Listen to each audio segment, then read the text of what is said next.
భారత రాజ్యాంగ నిర్మాత అంబేద్కర్ జయంతి వేడుకలు విశాఖలో ఘనంగా జరిగాయి. నగరంలో బిర్లా జంక్షన్ వద్ద ఉన్న అంబేద్కర్ విగ్రహానికి పలువురు నాయకులు పూలమాలతో నివాళి అర్పించారు. All India scheduled cost rights protection society Andhra రాష్ట్ర అధ్యక్షుడు డాక్టర్ మాముడూరి వరప్రసాద్ ఆధ్వర్యంలో జరిగిన వేడుకల్లో ఉత్తరాంధ్ర వర్కింగ్ ప్రెసిడెంట్ గోతివాడ సింహాచలం పాల్గొన్నారు.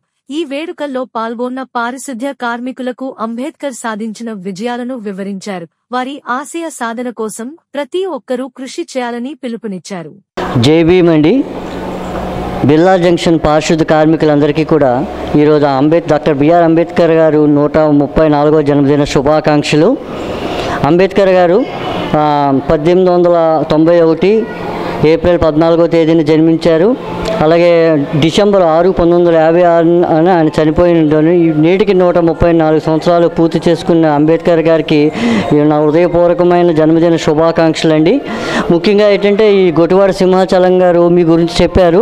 మీకు ఏంటంటే శాలరీ లేక ఇబ్బందులు పడుతున్నారు, జీతాలు లేక కూడా చాలా బాధలు పడుతున్నారు, కొన్ని సమస్యలు ఉన్నాయని అన్నారు.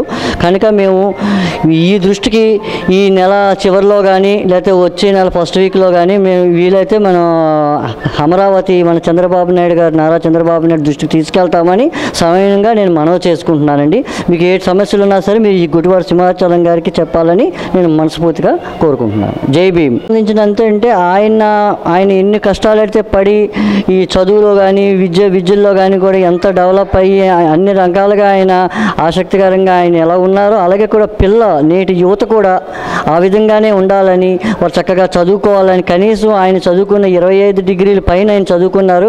అంత కాకపోయినా కొన్ని డిగ్రీలైనా పిల్లలు చదువుకొని బాగుపడాలని ఈనాడు పిల్లల్లో మార్పు రావాలని యువతరంలో ముఖ్యంగా మార్పు రావాలని నేను కోరుకుంటున్నాను. మన హక్కుల కోసం మనం అంబేద్కర్ గారు ఇచ్చిన నినాదం ఏంటంటే ఏదైనా ప్రశ్నించు, అడుగు, సాధించు అన్న మన దాంట్లో మన హక్కుని మనమే అడగాలండి. మనం అడిగి మనమే సాధించుకోవాలి. ఒకళ్ళు అవ్వకపోతే అది అధికారుల దృష్టికో నాయకుల దృష్టికో తీసుకెళ్ళి ఆ హక్కును సాధించుకోవాలని నేను మనస్ఫూర్తిగా చెప్తున్నాను. కార్మికులు కానీ ఏ విధమైన కార్మికుల సమస్యలు ఉన్నప్పటికీ వాళ్ళకి ఏ సమస్యలు ఉన్నప్పటికీ అది నా దృష్టికి తీసుకెళ్తే నేను ఆల్ ఇండియా షెడ్యూల్ కాస్ట్ రాష్ట్ర అధ్యక్షుడిగా నేను ఆ ఒక ప్రాబ్లం నేను సాల్వ్ చేసి దాన్ని నేను అమరావతి మన నారా చంద్రబాబు నాయుడు గారి దృష్టికి కూడా మేము తీసుకెళ్తామని నేను సవినయంగా నేను మనవి చేస్తున్నాను. అంటే మీరు నిర్భయంగా ఏం జరిగిందన్నది మా దృష్టికి తీసుకురావాలి. మా నాయకులు ఉన్నారు, మా ఒక వార్డు సంబంధించిన వాళ్ళు ఉన్నారు, జిల్లా స్థాయి రాష్ట్ర స్థాయిలో కూడా ఉన్నారు. మరి వాళ్ళ దృష్టికి తీసుకొచ్చి నా దాకా వస్తే మేము దాన్ని సాల్వ్ చేస్తామండి.